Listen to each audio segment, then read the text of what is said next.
The world is buzzing with AI tools, but instead of making things easier, they've made your workflow overwhelming. You're stuck copying and pasting, context switching, and juggling too many apps. There's now a better way that outsmarts the work chaos. Meet Superhuman, the AI productivity suite that gives you superpowers everywhere you work. With Grammarly, Mail, and Coda working together, you get proactive help across your workflow, from writing to preparing for meetings, presentations, and so much more.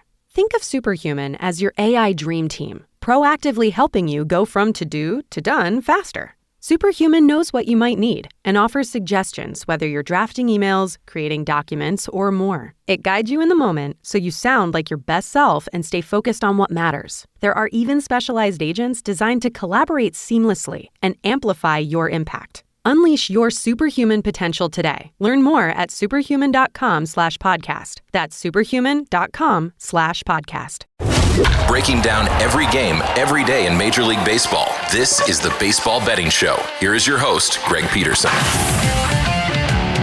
Hey, warmer for the low. Welcome to lovely Las Vegas for the Baseball Betting Show with myself, Greg Peterson, now part of the VSiN family of podcasts. We've got a great podcast for you as we're going to be joined in segment number 2 by a good friend of ours, Matt Josephs, aka Mid-Major Matt. We're going to chat with him about what we've been seeing here on the Philadelphia Phillies over the last few weeks. They pick up an A-Series win over the San Diego Padres. Things are rocking and rolling there. He does a great job on the prop front, so we're going to pick his brain as to what he's been noticing, the good, the bad, the ugly on that front. Then we'll take a look at this small slate of games for Thursday. In the final segment, good to get you guys picks and analysis on every game on the betting board for this Baseball Thursday as we touch them all. If you do have a question, comment, segment idea, what have you for this podcast, you have one or two ways to fire those in. First one is my Twitter/X timeline at GUNet_81. Keep in mind, letters CM, they mean does not matter. So as per usual, please do send these into the timeline. And the other way is find an Apple Podcast review. If you rate this podcast 5 stars, it's very much appreciated. And then from there, you're able to fire in whatever you'd like to hear on this podcast via the 5-star review. Did not get in any Twitter/X questions today, but we had a fun day of baseball on Wednesday. Let's take a look back at it, try to find some trends, and try to get to know these teams a little bit better. Games from yesterday is Greg buzzing about. Here is the rowdy recap. And how about if we do lead off with the Phillies? 3-0, they take down the San Diego Padres. Christopher Sanchez,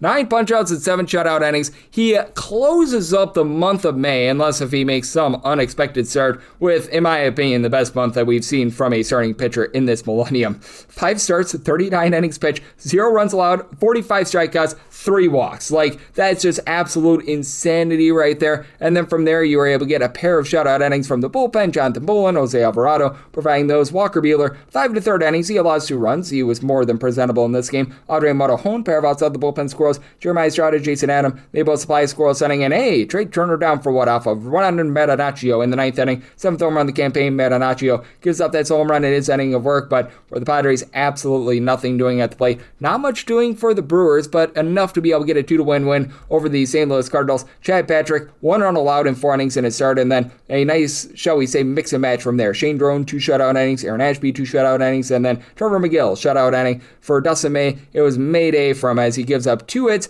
2 runs, only 1 of which was earned. He was hurt by a pair of errors out there in the field. From there, Jojo Romero, a shutout inning, but the Brewers, they find a way to will yet another one home now, 33-20 thus far this season. Another team has really had things rocking and rolling this year. How about the Cleveland Guardians? 3-2, they take down the Washington Nationals. They avoid what I believe would have been a sweep there as Kevin Williams, very good in this start. 1 run allowed over the course of 7 innings. Tim Aaron, along with Cade Smith, they both supply a scoreless inning. PJ Poulin, he gives up nothing in his inning of work as the opener. From there, Miles Michaelis, 2 unearned runs allowed. Curtis Mead had a error out there in the field that really hurt him. He went 3 2/3 innings. From there, Richard Dickey Lovelady gives up a run in a third of an inning. Orlando Revolta, Clayton Beater, Gus Farland, they all supply a scoreless inning, but not a lot doing for the Nationals at the plate, who are currently number 1 in the big leagues in terms of run creation. Team that was really able to supply some boom on Wednesday, that'd be the Seattle Mariners, 9-1. They're able to take down the Athletics. Jeffrey Springs, 5 runs allowed, now only 2 of which were earned. Pair of errors out there in the field hurt him, but he did give up home run to Rob Refsnyder, 3rd home run of the campaign, and then Julio Rodriguez, 10th home run season. That comes off of Luis Medina, gives up 3 runs over the course of 2 innings. From there, Joe Kunal, he gives up a run in an inning. Jose Suarez, a scoreless inning, but Logan Gilbert, great start here, 6 shutout innings. Edward Bizardo, a shutout inning of his own. Cooper Criswell, he gives up 1 run over the course of 2 innings, but nice win there for the Seattle Mariners. And the Toronto Blue Jays did enough to get the job done against the Miami Marlins, 2-1 the final. Yuri Perez was really rolling in his 4 innings, 9 punch-outs, 4 shutout innings. He had, I believe, a cramp, a hamstring issue. when he was going back to the dugout after the fourth inning, so he had to be removed from there. Michael Peterson, great name. Great the fact that he broke up the shutout, gave up 1 run in 2/3 of an inning, and then Andrew Nardi, he would give up a home run in his 1 1/3 innings. Kazuma Okamoto, his 11th home run of the campaign. From there, John King, Pete Fairbanks, they were the kings of giving you a shutout inning, but for the Blue Jays, their bullpen was great as well. Mason Flaherty, Jeff Hoffman combined for 2 shutout innings. Louis Varland, Tyler Rogers, they both give you an inning out of the bullpen scoreless. And for Kevin Gausman, solid start here. 1 run allowed over the course of 5 innings. And for the Marlins, they get 11 hits, just 1 run because they were caught stealing not once, not twice, not 3 times, but 4 times. That was very costly for them. A lack of offense was very costly to the San Francisco Giants. 3-2, the Arizona Diamondbacks get the job done. You had a Michael Soroka give up 2 runs over the course of 6 innings, but from there, Braden Garcia, Ryan Thompson, they combine for a scoreless inning. Kevin Ginkel, Paul Sebold, they both give you a scoreless inning, and Trevor Old McDonald, not a bad start here. 3 runs, 2 of which were in at 6 1/3 innings. From there, Matt Gage, he allows an inherited runner to score because of his own error. From there, Caleb Killian, 2 shutout innings from there, but the Diamondbacks, they find a way to get this one in now. 31-24, very silently putting together a really nice run out there.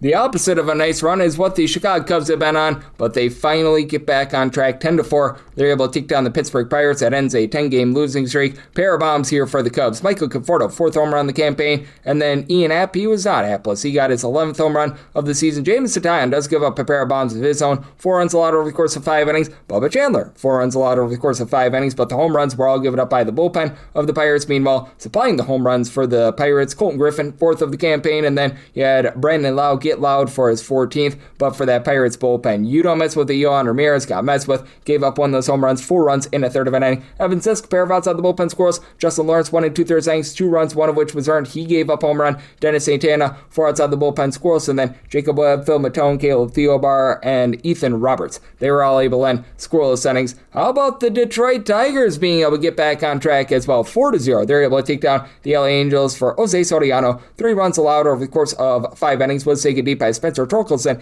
8th home run season. Brent Suter, an unearned run, give it up in 3 innings. But Casey Mize, even though he left this game early, solid 4 shutout innings out of him. I know that our good friend Matt in the next segment is going to outline just how bad the Angels have been in terms of not striking out. From there, Drew Anderson, 3 scoreless innings. Kyle Finnegan in scoreless inning. Kenley Jansen, Brennan Hennefy, they combine for a scoreless inning to be able to polish that one off. The Orioles, they polish off the Tampa Bay Rays. They win this series 11-2. The final in this one as you had Blaze Alexander blaze apart this one for his first home run of the campaign. Gunnar Anderson, he goes deep twice in this game. 12th and 13th home runs of the season as Steven Matz, well, he hit the mat hard. 6 runs allowed over the course of 3 innings. Hunter Biggie, a scoreless inning, and then 5 runs allowed in 4 innings by Jonathan Heasley as he gave up a pair of home runs. Meanwhile, for the Orioles, Trey Gibson, very solid start here. 1 run allowed in 5 2/3 innings. Keegan Aiken, 4 outside the bullpen scoreless. Yunier Cano, don't you know, he gave up a run without getting a single out of the bullpen, gave up 3 hits, but Andrew Kittredge, Anthony Nunez, they clean up the mess. They're both able to give you a scoreless inning apiece.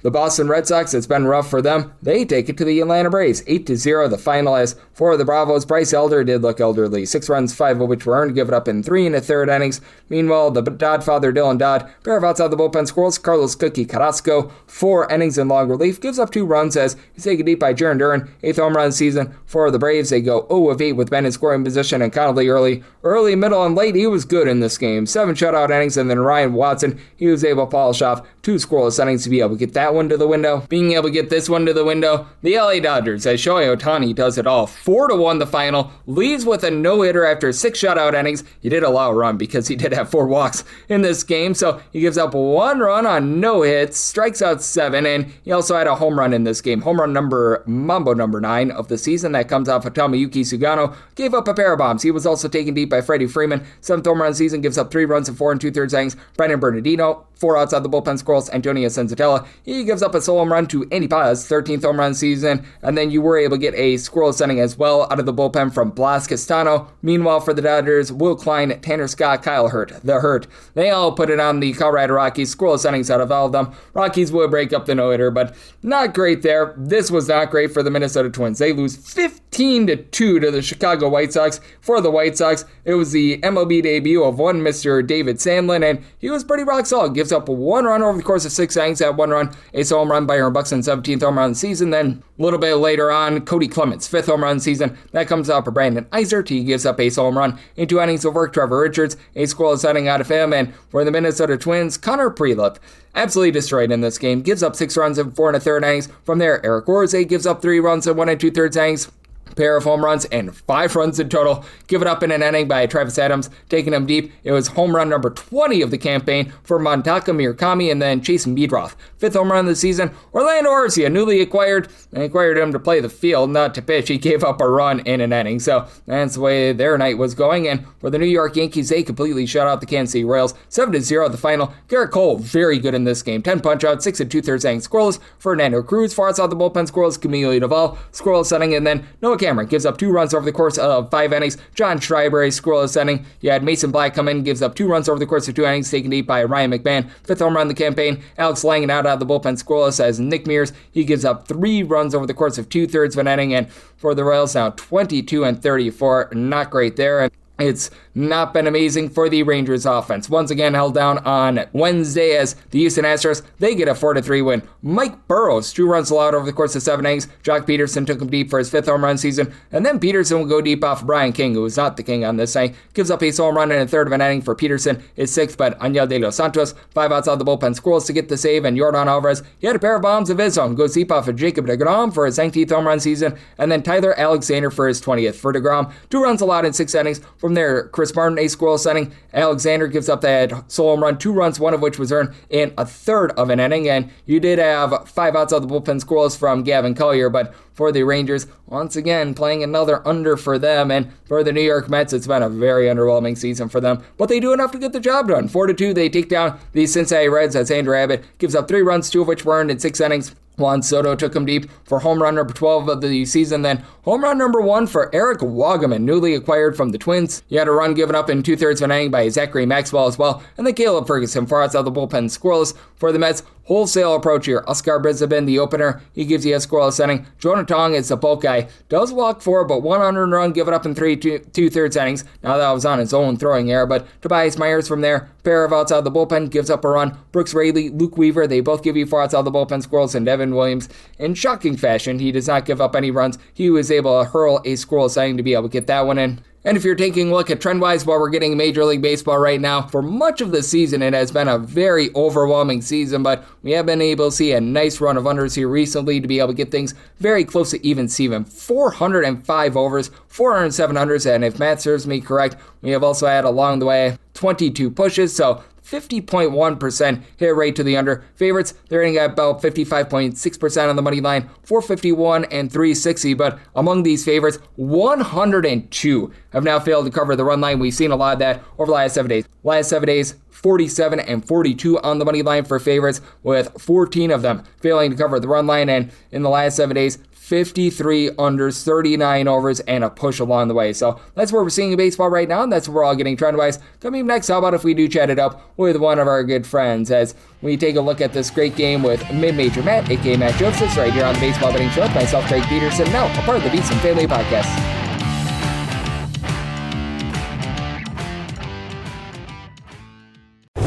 Breaking down every game, every day in Major League Baseball. This is the Baseball Betting Show. Here is your host, Greg Peterson.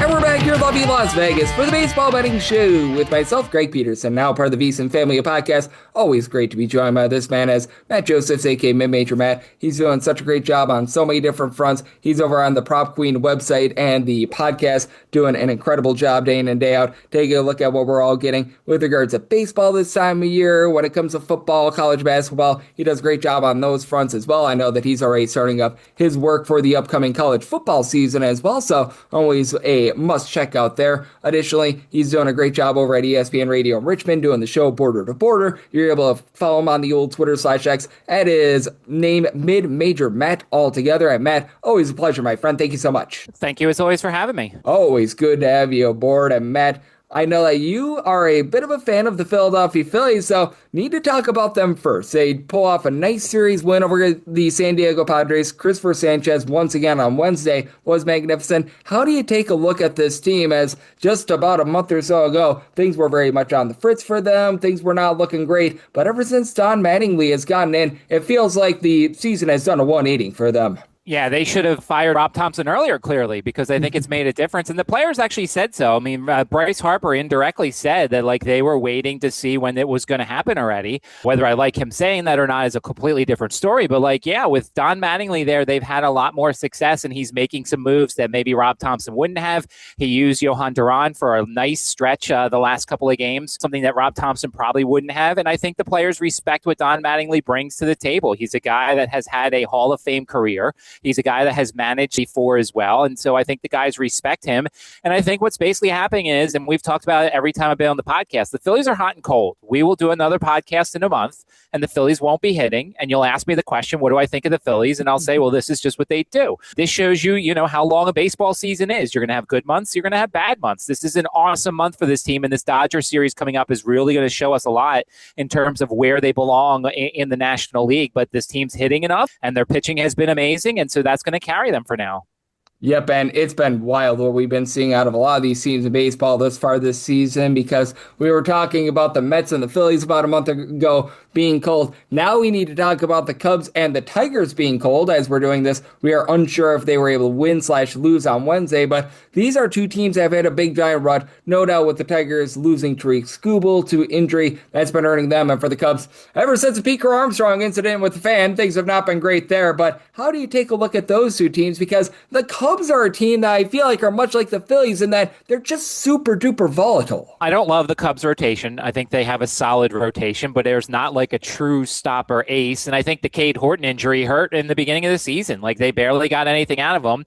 And as a guy who had some Cade Horton over season props, like, I was a little disappointed, obviously, by the injury. And I think this team needed him in the rotation. Obviously, you mentioned it, Pete Crow Armstrong has not been as good as he has been in the past. So that's a disappointing thing. I'm not ready to sell this team at all, but I am, unlike the Phillies, who have Zach Wheeler and Christopher Sanchez and Jesus Luzardo, I don't know who the Cubs stopper is in terms of a long losing streak, and I think that's been a little bit of the issue with the bats going cold.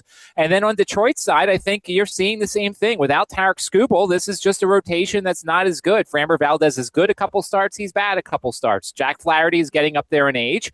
He's good and he's bad too. So, I think what we're seeing here is two teams who are certainly capable, but they're going through bad stretches. And then in another month, they might be going through good stretches. Yep, no doubt about it. And how big do you think it is for the Tigers that they're out there in the American League rather than the National League? Because I still think that it's going to be a really rough run if the Tigers want to get back into the postseason picture. But in the American League, it feels a whole heck of a lot doable than if they were in the National League, where we've got just so many teams above 500 in that Central. It looks like all five of those teams are going to be competing for the postseason moving forward. Yeah, I think that's part of the reason why they are still in it. And look, they're still in it because we've only done a third of the season. I mean, you can reel off. I mean, look, we just talked about the Phillies. They were 19-29. Now they're one or two games above 500. In a flash, you can get back into any sort of race. I don't think anybody in that division is going to run away with things in the AL Central. I think that I would be cautious on Detroit. Certainly, we need Tarek Skubal to come back at some point. And I'd be cautious on the Cubs, too, because I think Pittsburgh, at times is a little playing over their head. I think the Cardinals aren't as good as they've been. So I think both teams are holds right now if we were looking at like the stock market. Yep, I think that it's going to be really interesting to see how these teams respond from what has been a really rocky last few weeks stretch for them, but we both know that these teams are better than what they've shown recently, as Matt Joseph, aka Mid-Major Matt, joining me right here on the Baseball Betting Show, and I know that you do such a great job with regards to prop market, and now we've got more of a full data set available to us. We've gotten past Memorial Day, so we're able to figure out these teams a little bit more, and have there been a few specific pitchers or teams that have really stood out to you that have been yielding great value in the market, whether that be their innings over, whether that be strikeouts, what have you? Have there just been a few things in general that you've really been able to hone in on and make some money on? Well, I mean, obviously the Angels strike out a ton. I mean, they're averaging nearly 6 strikeouts per game against right-handed starting pitchers. Casey Mize had an unfortunate injury in their game on Wednesday, and he had 6 strikeouts in 4 innings to go over the 5.5. It's some of these guys that you wouldn't think are going to have as much success as they've had. But like Aaron Savali, I think we were on the podcast talking about that one. He had 2 strikeouts in 5 innings. Jacob deGrom had a weird start where he had only 3 strikeouts in 3 innings against him. But then other than that, like it's been pretty much 5 or more from almost every right-handed starting pitcher for a month. So the Angels versus righties, and I'll go with the Mariners versus lefties. I mean, the Mariners versus lefties has been a very profitable thing. I had the over on Jeffrey Springs on Wednesday. He didn't pitch very well. He went 5 innings, but he had 7 strikeouts. And so, this is a Seattle team against left-handed starting pitchers, 12 overs, 5 unders, averaging nearly 5.6 strikeouts per game against them. So, yeah, you're right. We're starting to get plot points. I'll give you one in the other direction. The Nationals, who were an over machine, have turned into an under machine now. Like they've had a lot of unders. 8 of their last 9 games, they've gone under their K-prop after the beginning of the season when it seemed like their whole lineup was a bunch of strikeouts. So it's something that because me and Ariel document it and put it into a spreadsheet, you're able to see and notice these things. It is definitely cyclical and it's definitely streaky. When a team is over a lot, they are over a lot. When they are under a lot, they are under a lot. So that's something you have to certainly pay attention, as opposed to being like, well, they seem like a team that strikes out a lot, because maybe in this stretch, they're just not. Yep, and that is so much of what you want to be taking a look at in baseball. It feels like more so than any other sport, you do want to be riding those hot streaks, those cold streaks, trends. I do think they're your friend a lot more in baseball than really any other sport in all of baseball. So, well said by you, and I'm glad that you brought up the Nationals as well, because they're a team that's currently above 500. Even with their loss on Wednesday, as we know, the pitching has left quite a bit of something to be desired, fair to say there, but you mentioned the offense not striking out a ton, and the fact that they've absolutely mollywopped lefties as far as the season have really stood out to me. Do you think that this team can be a mainstay, maybe not even for a postseason spot, but just be able to stay right around 500 and really be pesky out there in that National League? My concern is the young kids on this lineup. I think they have a lot of great young talent on this team, but how will they do in August when season starts to continue on, and then September and stuff like that? Like, I don't expect them to contend in this division, but I think these young guys on this team, like, they're really good, but, who's the veteran leader? And you wonder when they get closer to the trade deadline, do they make a trade or two of veterans are on the team? I do find it funny every once in a while we see on the sheet, it says Miles Mikolas is starting when we know that he's getting an opener beforehand, but yet there's some games where they're like, all right, he's starting.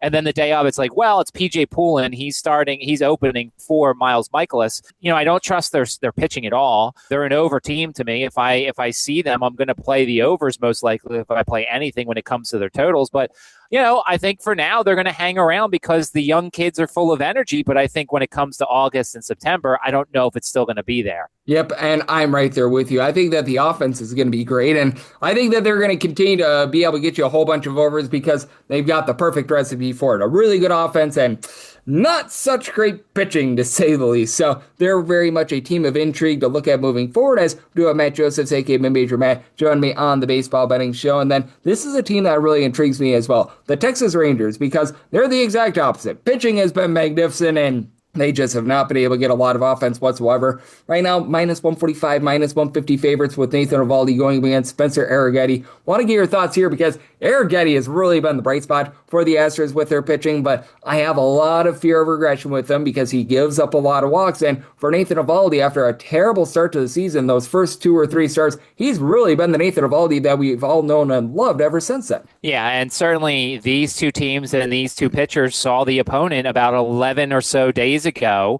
So you have a little bit of a recent data point, and this is where you basically have to pay attention to road and home splits. Is Arrighetti a better pitcher at home? Is he a better pitcher on the road? You look at a guy like Eovaldi, a guy who's a veteran. He's had a lot of situations where he's seen a team either back to back or twice in 2 weeks. The one thing you can kind of count on from Eovaldi as of late is innings 7, 7, 8, 7, 6. His last 5 starts. So this is a guy that we know can go deep in ball games, and certainly pitching at home, we'll see if that makes any sort of difference. The thing to watch for here Yordan Alvarez, 12 of 23 with 2 homers against Eovaldi in his career. It's very rare you see a guy with at least, 20 at-bats or more be hitting 522 against somebody. So if you are a DFS player, I certainly want to make sure to try and get Yordan Alvarez in the lineup because he has a lot of success against Eovaldi. Yep, and that is so well said by you because sometimes you just have a guy that owns him. I remember G-Man Choi was always able to hit Garrett Cole. I have no idea how, I have no idea why, but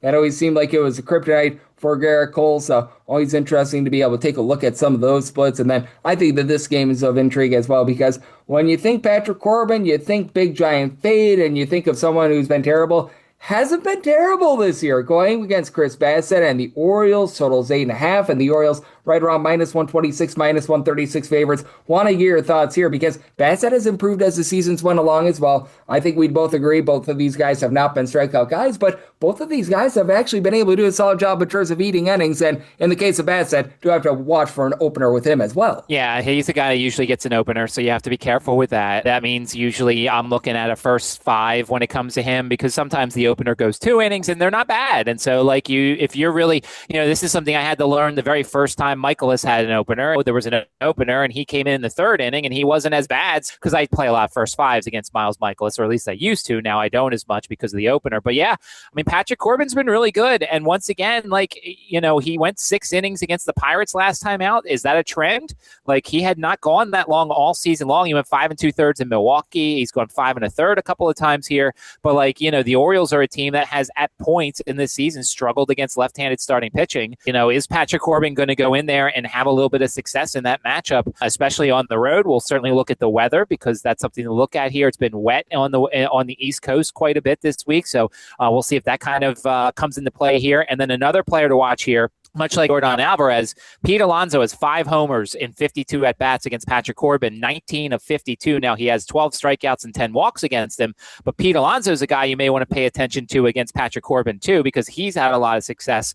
Alonso and Alvarez might be one of your building blocks for any DFS lineup on Thursday. Yep, I think that is very well said by you, and certainly this one is going to be of intrigue as well, because as we know, it's been a rough go of it this far this season for both the Angels and the Detroit Tigers. They square off against one another. That totals 9. Jack Flaherty and Grayson Rodriguez are both guys who are able to get a lot of strikeouts, but both guys have really struggled with command this year. How do you take a look at these two guys? Because they're fully capable of giving you a whole bunch of strikeouts, and they're fully capable of leaving a start early because they jack up their pitch count with so many walks. Well, yeah, and certainly when it comes to day games, you have to look at the splits when it comes to day games. I'm looking at Jack Flaherty right now. He allows 2 less runs on his ERA and the daytime versus the nighttime. Now it's 6.75 versus 4.74, so it's not like it's good, but there is a slight difference in Jack Flaherty when it comes to the daytime and the nighttime, so you certainly want to look at that because this is a 1:10 Eastern time start time. And Grayson Rodriguez is a guy that has such good stuff, and he's faced 2 tough lineups, facing the Rangers and the Dodgers his first 2 starts. How accurate are his numbers and how much is he still kind of going through things a little bit? I think he's a really good pitcher. Coming off of the injury, this might be his spring training of sorts, so he's kind of going through some stuff. We don't know how long he's going to go here, but certainly weather-wise, if I see some good conditions here, I think there's a chance we could see some runs in this one with these 2 starting pitchers, especially if Rodriguez is still kind of working through things and kind of learning his arsenal still.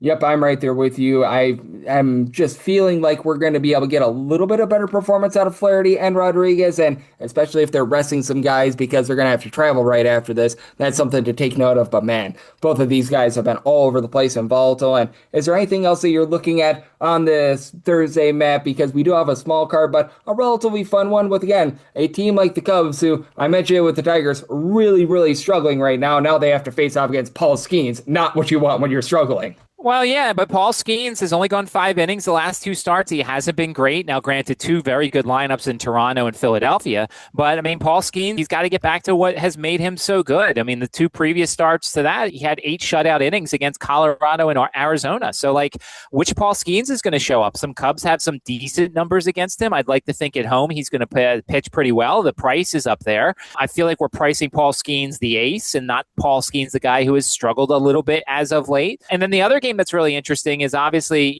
Davis Martin has been very good for the White Sox so far this season. I mean, the question is, does his extra numbers, does his peripheral numbers show that there could be some regression coming? 7-1 with a 2.04 ERA. He's got a really low whip in this one. He is a guy that you certainly want to take a look at, and he has been very good in 3-day starts. He has a .98 ERA. Now, you could say, well, that's not a large enough sample size, or you could say 3-day starts and a sub-1 ERA. He could be a guy you want to back in this sort of situation.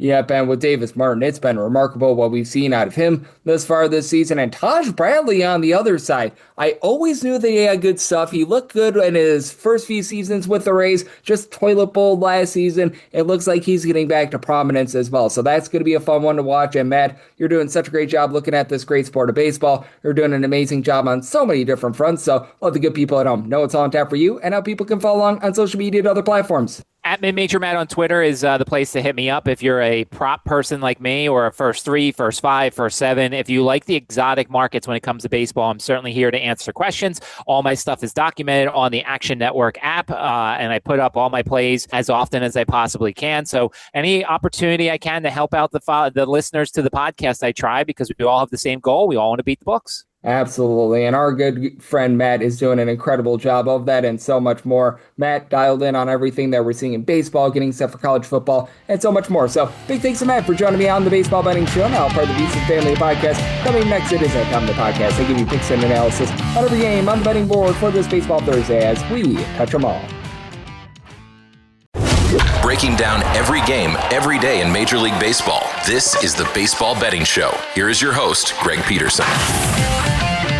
And we're back here, lovely Las Vegas, for the Baseball Betting Show with myself, Greg Peterson, now part of the VSiN Family Podcast. Always great to be joined by Mid-Major Matt Josephs. He does great work over at ESPN Radio in Richmond. He does a great job with the Prop Queen website, the Prop Queen podcast, and so much more every single time he joins me. Lends such great insights. Did so once again today. So a big thanks to Matt for joining me in the last segment. Now it is that time of the podcast. I give you picks and analysis on every game on the betting board for this Baseball Thursday as we touch them all. If a game is listed on the betting board, Greg has a side and a total on it, so it is time to touch them all. Do note that, as per usual, any changes that are made to these plays will be listed up on my Twitter/X feed at @GUnit_81. We are going to be going in Las Vegas rotation order. This is where we go with the National League games first in time order, then the American League games in time order. We've got interleague games, and those are going to be at the bottom. That'll keep things all nice, neat, clean, and easy. Well, we've got one interleague game, but let's get things started with our lone National League game. 9:51, 9:52. The Pirates walk the plank there at home against the Cubs. Colin Reyes has hit Pepper to another start. Paul Skeens is on the bump for the Buccos, and with the Pirates, you're going to be finding them anywhere between -170 to -175, +140 to +150. That number on the Cubs, 7.5 is the total, over and under, both between -105 to a -115, and I was willing to take any sort of plus money on the run line of the Pirates. Right now, I'm mostly seeing as low as +115, as high as +135, a little bit of a range, but anything of plus money, I'm willing to take a shot on that run line. Now, Paul Skeens, 9 runs allowed over the course of 10 innings in his last 2 starts. Very un-Paul Skeens-like, but I have a good feeling that he's going to be able to bounce back here. For Skeens overall for the season, still posting up a 3 ERA, 286 fielding dependent,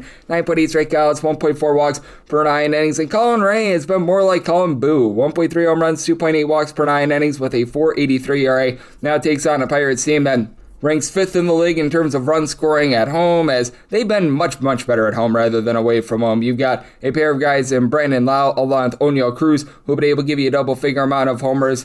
Colin Griffin isn't really giving you a lot of power, but he's been able to about a 260. You've been able to get good production out of Spencer Horowitz, Brian Reynolds, these guys that give you over a 370 on base. Andy Rodriguez in a small sample size has looked good at the catcher spot. Even Henry Davis has come on, even though his season numbers have been absolutely terrible. Flip side, you've got a Cubs lineup that just has really been struggling. Like, everyone in the lineup, really, aside from Dansby Swanson, is giving you over a 315 on base, but other than Ian Happ, the boom really hasn't been there, and it just feels like everyone's been milquetoast. Like, Nico Horner is out hitting at 255. He's went downward. Michael Busch still giving you 360 on base, but power numbers have been down. Seiya Suzuki has not hit a home run in a few weeks. Still giving you 7 bombs and about a 335 on base, but you just need a little bit more there. And for the Cubs, they have a deal with a lot of injuries in the bullpen. Porter Raj being out for the year hurt the seam. Riley Martin shortening the injury list has been rough, but Hobie Milner, Jacob Webb, sub-3 ERAs. Caleb Theobar is coming off that career year last year. They just got him back off the injury list. That should be able to help out a little bit. And for the Pirates, it has been a little bit of a wobbly bullpen, as well as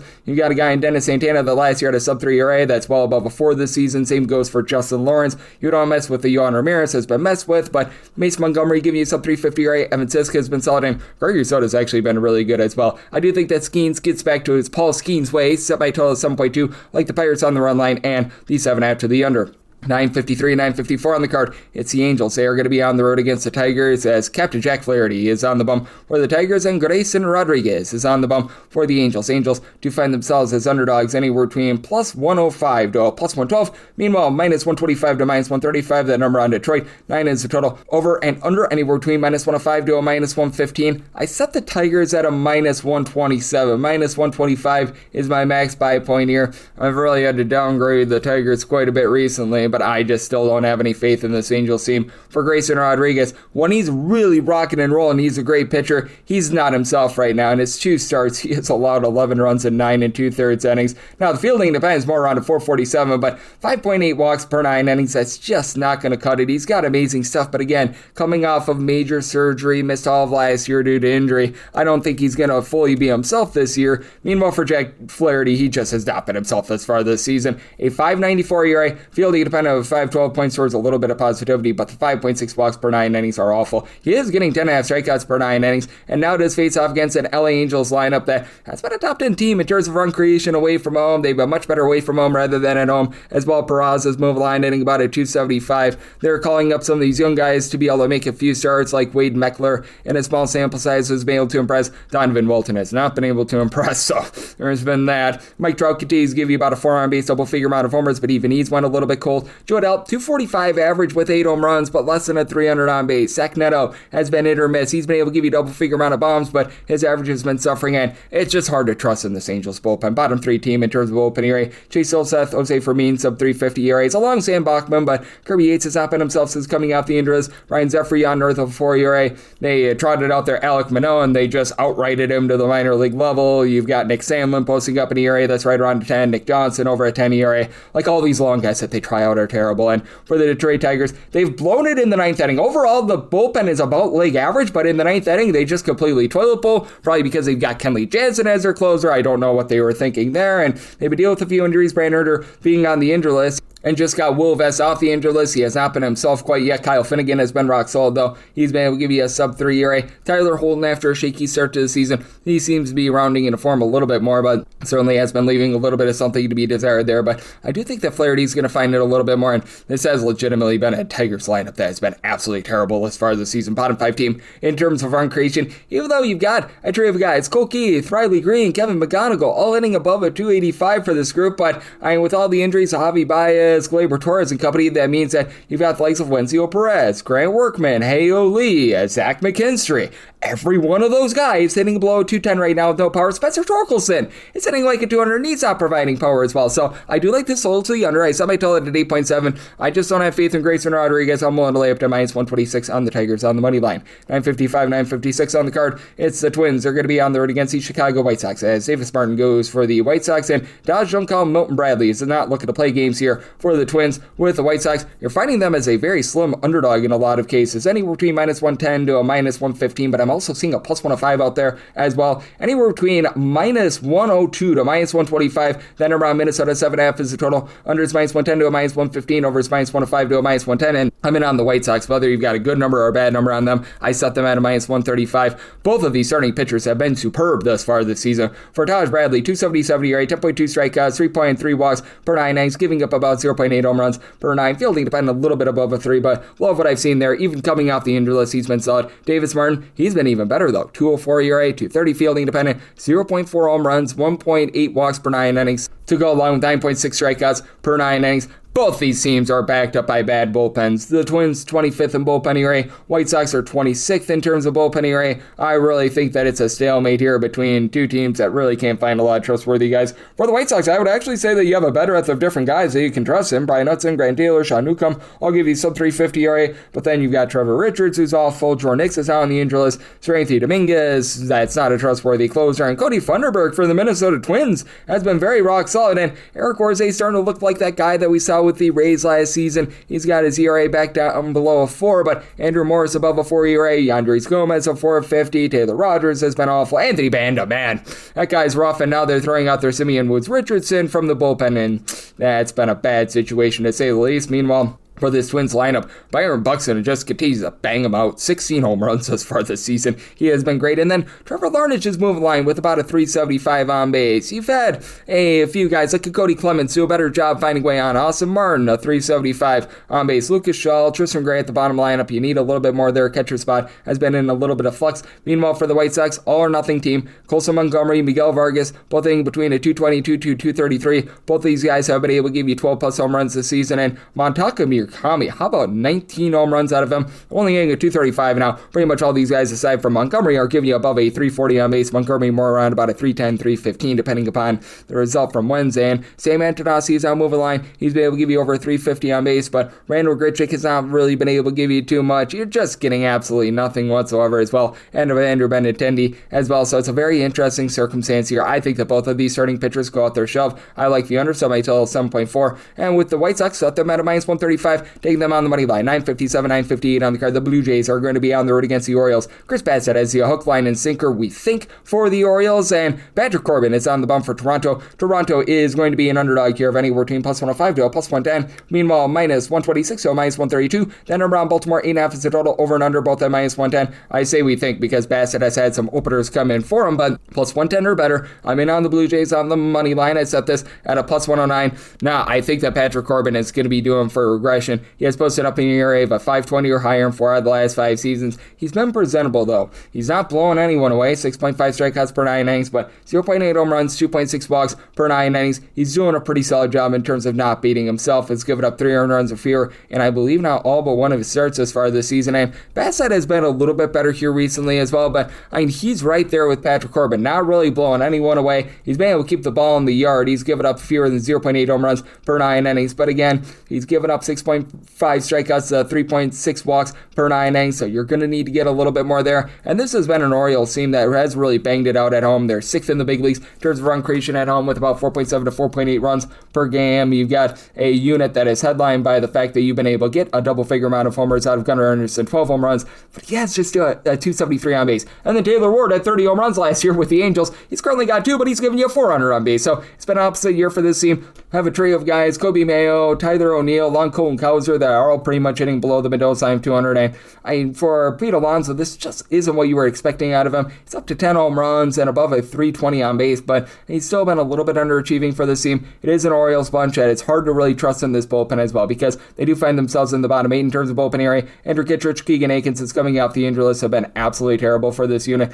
Tyler Wells has pitched 320 ERA, and then Uncle Rico Garcia, Ynier Cano, don't you know, these guys have been very good. Both of these guys supplying an ERA below a 2, but everyone else that they throw out there just has not been great to say the least. And for the Blue Jays, it does feel like they're finding their footing with their bullpen, as it's been a rough season for Jeff Hoffman thus far, along with Mason Flaherty, both above a 4.50 ERA, but that said, Louis Varland, Braden Fisher, Tyler Rogers, these are all guys giving you a sub-3 ERA. They're getting back Uriel Rodriguez off the injury list as well, and I really think that there's positivity to in for this Blue Jays lineup. They are a top 3 team in terms of fewest strikeouts on a per-at-bat basis. Kazuma Okamoto, lone guy on the roster that gives you over 6 home runs. He's at to 11 bombs, but hitting just a 220. Then you do have guys that are moving the line. Ernie Coleman, Vlad Guerrero Jr., both of these guys hitting above a 290 for Guerrero. 3 home runs this season. You just expect a little bit more there, but even the backup catcher, Brandon Valenzuela, is hitting about a 240. Dalton Varshaw's now giving you about a 340 on base. Jesus Sanchez, he's been able to about a 380. He's been able to give you 6 home runs, and I do think that the Blue Jays offense is going here a little bit more. We'll take plus 110 or better on that Blue Jays money line, and I do like the over. So I tell 9.2, 959, 960 on the card. It's the Astros. They're going to be on the road against the Rangers, as Nathan Eovaldi is on the bump for the Rangers, and Spencer Arrighetti, no, not Mom Spaghetti, is on the bump for the Astros. Astros who find themselves as pretty good size underdogs here, between plus 128 to a plus 130, minus 145 to a minus 156. That number on Texas, 7.5 is the total. Over is minus 120. Under is even, and I will take a shot on the over, semi-total at a 7.6. Now, Spencer Arrighetti has been tremendous thus far for the Astros, especially with how little you've gotten out of this entire Astros team.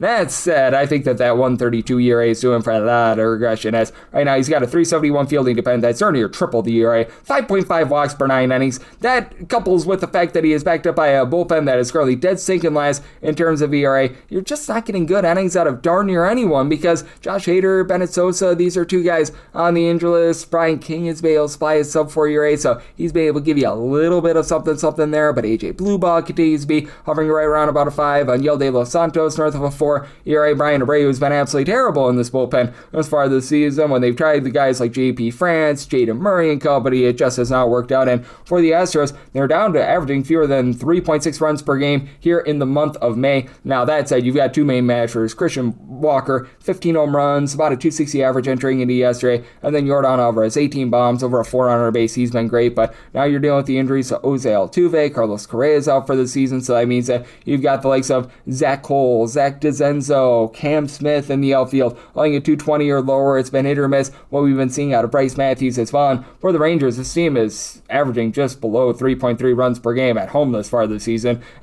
Arlington really just suppresses offense in general. They've got Corey Seager, Wyatt Langford on the injury list, but they are starting to find guys. They're moving the line, getting on base. Don't call his name. Alejandro Ozuna has been able to give you darn near 400 on base. Jock Peterson hitting at 234 with 4 home runs, but the on-base percentage has been above a 330. You've got Brandon Nimmo hitting about a 270. Josh Young sitting at 300. Ezekiel Duran has found a way on. Really not a lot of power outside Jake Berger, 10 home runs, and he's got less than a 300 on base, but the Rangers, depending upon the day, they've been either number 1 or number 2 in terms of bullpen ERA. The Jacob Junis, Jacob Latz have both been able to give you a sub 350 ERA. Tyler Alexander has been great out of the bullpen. Robert Garcia, Cole Winn are both on the injury list, but Winn was really the weak link this season, getting back Chris Martin after he dealt with a little bit of ailment. That should be able to help out as well. And for Nathan Eovaldi, he had a little bit of a rough start to the season. He's really been able to round into form recently, and I mentioned it, Arlington does a great job in terms of suppressing offense, so I think that continued positivity is going to be coming. He has allowed just 4 earned runs over the course of his last 4 starts, going 7+ innings in every single one of them. So that's for the season, a 434 fielding dependent. Been hurt by the deep ball with 1.6 home runs for 9 innings, but I think that being in this ballpark will help. I do think that the Rangers get to that Astros bullpen. I want the money line here rather than the run line, because I do think that you're still going to get suppressed offense. Somebody sold at 7.6, like the over, and the Rangers on the money line. Wrap things up with 961, 962 on the card. The Braves are going to be on the road against the Red Sox.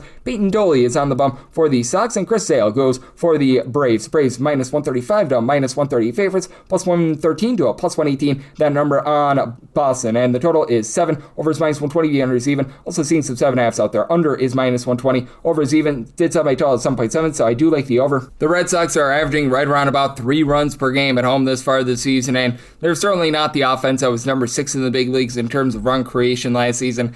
I do believe they're a little bit better than this. I mean, just by nature, Fenway is a little bit more of a hitter's ballpark, and they've got a few guys that are moving the line for them. Masataka Yoshida, Mickey Gasper, Ceddanne Rafaela, Weiler Abreu, William Contreras. Like, all these guys are hitting between a 340 to a 355 with Contreras, up to a 381 with regards to his on base. Nick Sogard has been able to move line as well. Now, Caleb Durbin, just absolutely awful for this team. He's been out of the lineup the last few days. That actually helps out this team. Duran has been as well. And not really a lot of boom outside of Abreu along Contreras. Contreras leading the way with 11 home runs. Then you've got an Atlanta Braves team that's averaging about 6.1 runs per game away from home. That is right there at number 1 in all of baseball entering into Wednesday. Matt Olson, he's on pace for 45 plus home runs, giving you 340 on base. Ozzy, Albies. A little bit colder recently, but still 8 bombs, hitting about a 265. Michael Harris, Chadwick Trump, these guys hitting above a 275, and with Harris, he's been able to give you double-finger amount of homers. You get back around Acuna Jr., do recognize that Drake Baldwin being on the injury list hurts his team, and this has been one of the best bullpens in all baseball. For the Braves, you've got Robert Suarez, Raciel Iglesias, Dylan Lee, all supplying a sub-250 ERA. Even the Dodd father, Dylan Dodd, he's providing an ERA that's hovering right around about a 1, so he has been superb. For Chris Sale, right now he's posting up an ERA of a 189, closer to 293 fielding dependent, giving up 0.9 home runs, 2 walks, about 11 strikeouts per 9 innings. He has been tremendous. I don't think that he quite maintains a 2 ERA, and he's going against his former team, so there's a little bit of familiarity there. Meanwhile, for Peyton Tolley, he's also gotten off to a really nice start to the season, going all the way back to his college days over at TCU. Knew that he'd be the real deal. 245 ERA, 0.7 home runs, 2.2 walks per 9 innings, but I just think that the Braves offense is that good, and you do have a bullpen of the Red Sox that has been pretty solid as well. Greg Weiser got off to a little bit of a rough start to the season, but he seems to be rounding into form. Aroldis Chapman, if they can get to the closer, one of the best closers in all baseball. They do get Danny Kalum off the injury list, so Garrett Woodlock, one of their main big long guys, is currently on the injury list. Giovanni Morin, right about a 3.25 ERA. I just think that the Braves do enough to slug their way to victory and get the job done. Set them at a minus 142. Do like the Braves on the money line,